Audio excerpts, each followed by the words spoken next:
कृष्ण भगवान से कहती हैं कि आपने जीवन में बहुत कुछ दिया, पग पग पे हमारी रक्षा की, हमारे बच्चों की रक्षा की। तो भगवान ने कहा कि बुआ जी, आपके 5 बेटे थे और सभी अपनी रक्षा करने में सक्षम थे।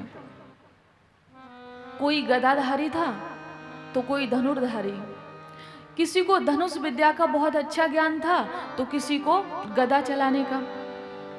तो आपके बेटों ने ही महाभारत का युद्ध जीता है, मैंने कुछ नहीं किया। तो कहते हैं विशान महाग्नि पुरुषाद दर्शन अससभाया वनवास कृच्छ्रता। कहा कि कृष्ण, जब मेरे बेटे भीम को कौरवों ने जहर के लड्डू दिए तब तुमने रक्षा की। लाक्षागृह में अग्नि से जलाकर मारने की कोशिश की तब आपने रक्षा की। और इतना ही नहीं, मेरी पुत्र वधू द्रौपदी की आपने रक्षा की। कौरवों ने अपमान करने की इच्छा से द्रौपदी को सभा में बुलाया और निर्वस्त्र करने की कोशिश की, वहां भी आपने रक्षा की। तो आपने हर पग पे हमारी रक्षा की है। लेकिन आज ये बुआ आपसे कुछ मांगना चाहती है। तो भगवान ने कहा कि बुआ मांग लो, क्या मांगना चाहती हो? तो उन्होंने कहा, ध्यान से सुनिएगा कि मांगा क्या है।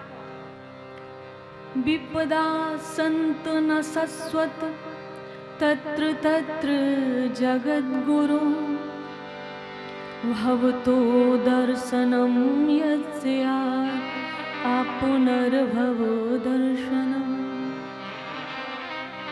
कहा कि मैं इस संसार में जहां भी रहूं, ध्यान से सुनना, हम में से कोई ऐसा मांग नहीं सकता है कि संसार में जहां भी रहूं, जिस स्थान पर जाऊं,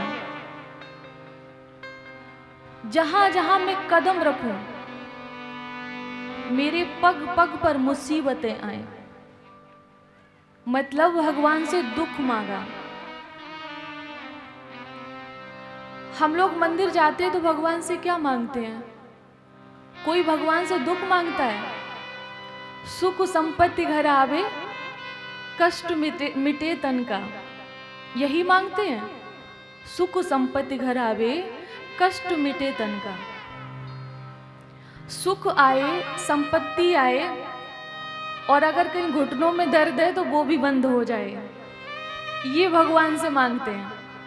और आज कुंती मैया भगवान से मांग रही हैं कि मेरे पग पग पर मुसीबतें आती रहें। भाई दुख क्यों मांगा? और कुंती मैया ही नहीं, जो इस संसार में भक्त होता है, जो भगवान की पूजा करता है, जो भगवान को अपना सब कुछ मानता है, वो दुख ही मांगता है।